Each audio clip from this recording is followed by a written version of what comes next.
What's up? This is Mel, and I'm here to talk about 2 episodes of Orphan Black. That is episode 506, titled Manacled Slim Wrist, which premiered Saturday, July 15, 2017 on BBC America and Space, as well as episode 507, titled Gag or Throttle, which premiered Saturday, July 22nd, 2017 on BBC America and Space, guys. So, huge spoiler alert. If you haven't seen the 2 episodes already, please go do so first and then come back and see what I have to say about the episodes. Otherwise, my other video reminders are up on screen right now. Take a moment to read through those. Otherwise, let's set the 20-minute clock this time. I hope I can make it 20 minutes, but we'll see. First off, what happened in this episode? So in 506, timeline-wise, I'm thinking it's the next day after the previous episode's events. But for storyline-wise, I did pick up on 2 specific storylines. First one having to deal with Crystal Godric's return with a cosmetic company clue that's connected to Delphine's files for some reason. And then the second one being the revival camp uproar that we get. So in regards to the first storyline, again, we get Crystal's return, and she actually goes undercover with help from Sarah and Art to question one of her inside cosmetic sources. And apparently, this came out with some kind of double delivery system that Dyad was interested in. I didn't really understand the specifics behind it, though, but that was the key piece that they were trying to get out of this source of hers. The second storyline, though, deals with the fact that, as we last saw, Cosima was locked in a cage, and she was trying to find a way off the island, not let alone out of the cage. So Cosima tries to get Mud to be on her side. We also see Susan and Ira conspiring to destroy the illusion. They attempt to kill P.T. Westmoreland with Mud's help. But after Cosima was set free by Ira, Cosima exposes P.T. Westmoreland as a fraud to the people of the revival camp, saying that he's not 170 years old. He's someone impersonating this man, so that it seems like he's lived a longer life. So during that whole uproar at camp, Cosima manages to escape with Charlotte and the rest of the cure that she had with her. So there's that. The last scene of 506 is P.T. Westmoreland watching the camp burn to the ground, and then also within that uproar in the camp, we see Mud staring at a photo from the 1960s with a young P.T. Westmoreland with Susan Duncan, which exposes him as a fraud, since he definitely would not be young if he was meant to be born in the 1800s. So there's that. Now, new character-wise, for P.T. Westmoreland, we get Susan calling him by his real name of John. That's it, she calls him by, but then we learn that they met in 1962 when they were both young. So Susan, in this sense, confirms the fact that P.T. is a fraud. Cosima kind of only went off of speculations until she had it confirmed when she confronted him that he was a fraud, just by his lack of a reaction or the type of reaction he gave to her. Also, new character, not new character, but the returning character of Crystal. She returns with a Dyad buyout conspiracy with a cosmetic company. So she is brought to their attention because of her friend Bree, who ends up losing her hair because of an experimental a cosmetic product, which turns out to be a face cream. But together, Crystal and Bree had a YouTube channel, and that's kind of why they're kind of thrust in the cosmetic conspiracy once again. Also, the little girl that Charlotte was friends with, Aisha, she's dead, unfortunately. So this is what kind of caused the revivalists to kind of question the founder's abilities to cure them like he promised them, since Aisha didn't get that same fate.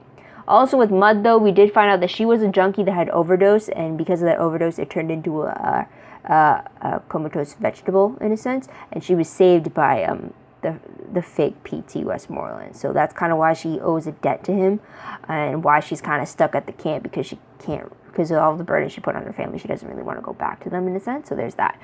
Tidbit-wise, though, again, Felix is not shown in this episode, which is disappointing. But moving from that, we get Cosima making the reference to her experiences living on a boat. She mentions this to Charlotte. This was mentioned briefly in 505 at the dinner, I believe, when she mentions her parents living on boats and stuff like that. Cosima also confirmed the fact that Kira is 8 years old. We also have Kira faking being sick to delay her next Dyad visit, since the family was warned by Delphine that whatever Dyad had planned for Kira would be done at her next visit. But faking sick doesn't really do it, as Rachel comes for her by the end of the episode. Also, we see P.T. Westmoreland bringing back Virginia Cody, freeing her from the asylum that she was trapped in. We also see Ira glitching, getting more frequent and getting worse. And then we see Susan being found dead by Ira. So there's that. Now moving on to the next episode, 507. Timeline, I'm pretty sure it's the next day after 506 because Kira has only spent one night already at Dyad. And she kind of questions why she's staying again since she's only supposed to be there one night. So there's that. Storyline-wise, though, 3 different storylines I picked up on. First one, uncovering P.T. Westmoreland's identity. Second one, Rachel's journey. And the third one, Donnie welcoming Allison back home. So with first one, with uncovering P.T. Westmoreland's identity, we have Cosima returning home and working with Scott and Hellwizard to try to find the fraud's true identity. Turns out P.T. Westmoreland's real name is John Patrick Matheson. This name was killed off in the 60s, which allowed for him to take on the name of P.T. Westmoreland and continue the myth that was this 170-year-old founder. So there's that. Second storyline with Rachel, we actually see flashbacks of her upbringing with Dr. Leakey. So we see her as a small child that essentially looks like Charlotte. So there's that. And then we see her pretty much older, maybe early 20s. But we definitely see her with brown hair, a little bit, not short like it is now, but like maybe shoulder length short. And we see just how Neil Lucian has brought her up. She's very objective. She's willing to kill a dying clone so that they can find answers faster than just waiting out and seeing if a treatment would work. So we get flashbacks in the type of dynamic she had with Dr. Leakey. In the present day, though, we get Rachel discovering that her new eye is actually a camera that the fake PT has been using to spy on her. For a moment there, I actually forgot that she had a fake eye. But eventually, Rachel finds a way to return Kira to Sarah before she's supposed to take her to the island to meet PT. She's trying to do this without him knowing from the camera in her eye. But she also manages to email the board behind Dyad about PT Westmoreland being a fraud, and then she kind of gets rid of the camera, which I'll talk about in a moment. Third storyline deals with Donnie welcoming Allison home. Now, Allison comes home with a new hairstyle and a new tattoo, and she has, from her time away, she has had this creative awakening. She's no more crafts, which she views as more like following the lines and being meticulous and being perfect. Instead, she goes to music where it's supposed to be creative. It's not supposed to follow any type of structure and stuff like that. And her new haircut is a really short cut, dyed black with purple streaks in it. So there's that. The last scene of the episode is actually Rachel removing her camera eye by herself. She managed to break a martini glass, and with the stem of it, she uses it to dig out her fake eye and remove the camera from it, which is gross. So there's that. So she's back to the eye patch if she can manage to stop the bleeding, at least. So there's that. So new characters at all? Well, we get the confirmation that Susan Duncan and Ira Blair are dead, and they're both buried on the island. We do get the return of Mark, who is the first caster clone we were introduced to back in season 2, and he is the last of the casters from the looks of it, and he's back to give Dr. Cody information on where Helena could be, and in exchange for a chance to be cured. So there's that. Also, with Mark's return, we get Gracie's return, and she's the one that actually goes to see Helena. And moving to Tibbetts, that's the only time we see Gracie is when she goes to see Helena, and then that's it we see of the two. So it's kind of left up in the air what is Gracie really going to deliver Helena to Dr. Cody? Is she going to help move Helena? What's the deal there, though? But also we get Dr. Cody had called Mark back to the island so she can collect caster samples so she can work on a way to, I think it's so that she can work on a way of finding a cure, or if it's going to be used for the planned implantation of Kira's eggs. No, not sure about that though. So there's that. Moving on to most shocking moment of the episode. For 506, it would have to be that Susan Duncan was killed and the fact that Aisha was found dead. I wasn't expecting that. I thought the little girl was definitely showing promise in being cured, but I guess the treatment she was given could only suppress her cancer for so long. But it was still very sad to hear. And then Susan being killed, it was still a shock. But I guess with Dr. Cody being free, there was a chance. And Susan not being 100%, I think she had a right to be worried. So there's that. Now with 507, though, the most shocking was the fact that Rachel's fake eye was actually a camera. So that was weird, but it definitely wouldn't put it past the Neolution to know to this, like, Rachel having a fake eye is pretty much putting her having a monitor on a whole new level. Pretty much. Instead of actually having a person watching her every move and reporting back, she now has that whole thing done in her eye. There's no escaping what she does. She can't hide anything, type of thing. So that's scary for sure. But moving on to top 3 favorite moments. For 506, I'd have to say Crystal's return was definitely a huge one. Just her whole attitude about things, and then trying to, like, keep in control in a sense. Like, Sarah was supposed to impersonate Crystal and do the whole interrogation with Crystal's cosmetic source, but Crystal's like, no, he's my source, I'm doing it, and so you're my backup, type of thing. So it was very interesting, and just seeing how she was able to do it while also being distracted while doing it was entertaining to watch for sure. I hope we see her again. But also another favorite was Cosima. Just her drive the whole episode and trying to get people to understand what the actual facts were, especially when she was exposing PT as a fraud to the revivalists, and then when it came to Cosima teaming up with Ira and just them having a brief moment together, because essentially they're siblings, genetically speaking. So it's like it was just something between them, and only to find out later that that's the last time they're going to see each other. It was definitely tough, considering Ira was kind of coming into terms with things from the looks of it. So there's that. Another favorite one of mine was also Kira faking sick when she had to pass off this facade to Mr. Frontenac, and just her going all out for it. It was disgusting, yes, but she definitely played the part. So there's that. So moving on to the next episode, 507. A favorite of mine has to be Rachel actually helping Sarah reunite with Kira. I was hoping for that for the whole episode, but then I was kind of wondering, well, how's she going to do it if she has that camera in her eye watching her every move? The moment that she decides something or even tries to do that, it's like he will know about it. So the way she did it was clever, and I'm glad that she finally managed to do that. It does have me wondering whether Rachel decided to set Kira free, if it was because of Kira herself and the bond she was starting to form with Rachel, or if it was because of the fact that she found out her fake eye was a camera, she was being spied on, she was being lied to, and her treatment of being a test subject when she was promised that she was let go of that label, if that type of betrayal was what led her to betray them further and set Kira free. So there's that. Another favorite of mine was also the flashbacks we got of Rachel. It was great to see Dr. Leakey again. We got a few different Lita clone names during the flashbacks. They were very quick about it, but it was just great to see what it was like for a clone to live aware of the situation and within the illusion, because she was a unique clone in the sense that she grew up knowing she was a clone. She grew up being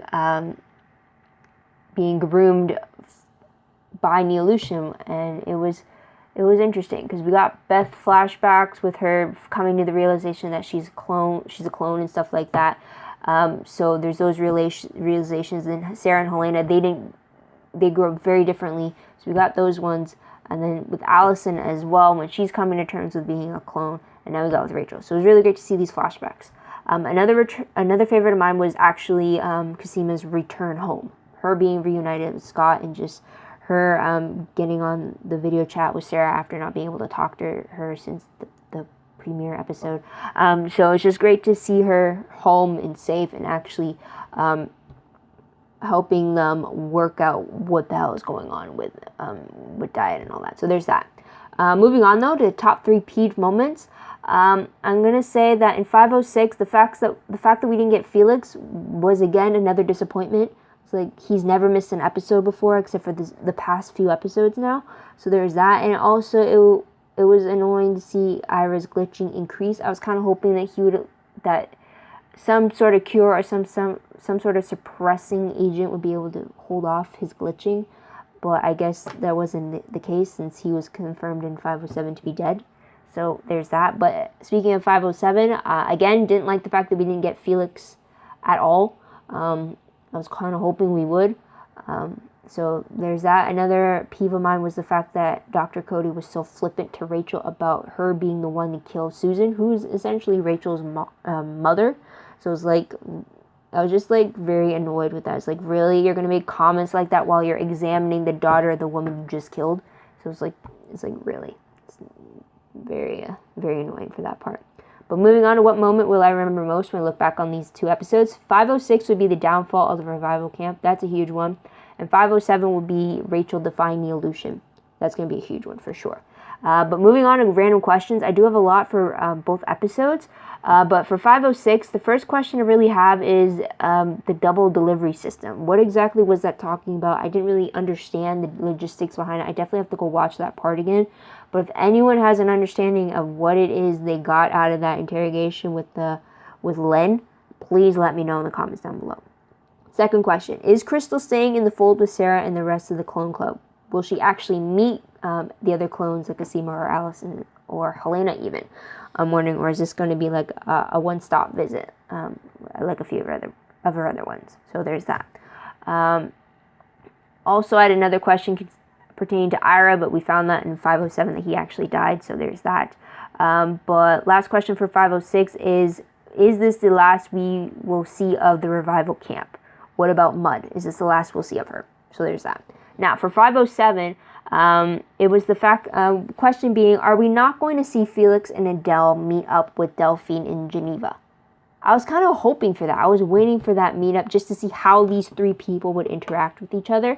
But instead, we're getting Sarah and Mrs. S getting files from Delphine about the money trail. So it's like, I'm a little disappointed by that, or are there flashbacks coming of that meetup between Felix, Adele, and Delphine? So there's that. Another question is, will Rachel suffer the consequences for giving Kira back to Sarah by Dyad or by the fake PT? Will she suffer those consequences, or what she did to her eye enough of a consequence? So there's that. Last question. Will Kira have long-lasting effects for the hormone treatment she was given for the harvesting she was supposed to go under for her eggs? So there's that. But that's it for questions. Let's move on to predictions. Based off the promo for 508, it looks like Hell Wizard wraps at Felix's art opening. We see Sarah, Cosima, and Allison present for the art opening, and it looks like Delphine is as well. So that's going to be a huge event we're going to see. We also look like we have scenes between Helena and Gracie. It also looks like Mrs. S goes against Ferdinand, and it looks like Rachel has a doctor working on her eye. So a lot of different things happening on in the promo. But based off the synopsis for 508, I got this off of my TV series app that I get on my tablet. And it reads that the sisters take a night off to celebrate Felix's art opening. Wounded and desperate, Rachel reunites with an old ally, but their plans for revenge on Neolution put Clone Club in the line of fire. So Felix's art opening is going to be a huge location focus. So I'm glad we'll see Felix in this. It's been a few weeks, so I've been missing him. So that'll be great. Now, Rachel's old ally, I'm thinking it's going to be Ferdinand, but then if he's going to be too round up with revenge, then that's probably why he's going against Mrs. S. So there is that. But new questions from all this information. I guess one would be, will anyone question the fact that you get Sarah, Cosima, and Allison all out in the open at Felix's art opening? I mean, correct me if I'm wrong, but I think this is the first public appearance we get of all of them together. So I'm wondering how they're going to play that off. The only other time anyone's really encountered more than one of them together was Allison and Cosima having to have an answer for Allison's mom back at the election rally in season 3. So I'm wondering if there's going to be some type of explanation or some type of story behind how they're going to pull this off if someone asks at the opening. So there's that. Also, just a general question I have is, how will the series end? Since we only have 3 more episodes left, I can only see it ending in 2 different ways. Either they truly stop Neolution from doing experiments, or just stopping them going after her, which I would think would be if they got rid of Dr. Cody and PT are probably the the ones who are ordering the hunt down for Kira, Helena, and the other leaders. Either that, or if more clones are killed off or incapacitated in some way, is another way the show can end. So I don't know, it can go in those two ways. It can go in a different way that I never even saw happening, but it's 2 more episodes, and then the third one is the series finale. So guys, that's about it. But what do you guys think of the 2 episodes? What do you guys like about it? What do you think is going to happen next? Let me know in the comments down below. Love to hear your own thoughts, theories, opinions about what you think is going to happen next. Also, don't forget to like this video, subscribe to my channel, and check out my other videos if you haven't done so already. If you want, check out my Tumblr page. The link for that is down below. There's the timer. I reblog promos, web clips, quotes, gifs, synopses, news, all that good stuff, all are found in one place. I'm a little behind to do that, but eventually it will all be found there. So you can check that out. It's also connected to my WordPress account. It's a little more organized over there, but it does connect back to Tumblr, so you can go check that out if you like. And that's pretty much it, guys. So thank you so much for tuning in. Thank you so much for your patience. I hope you come back next week to hear what I have to say about the next episode. But until then, guys, this is Mel. Wish you all a great day, great week, wherever you are. Bye for now.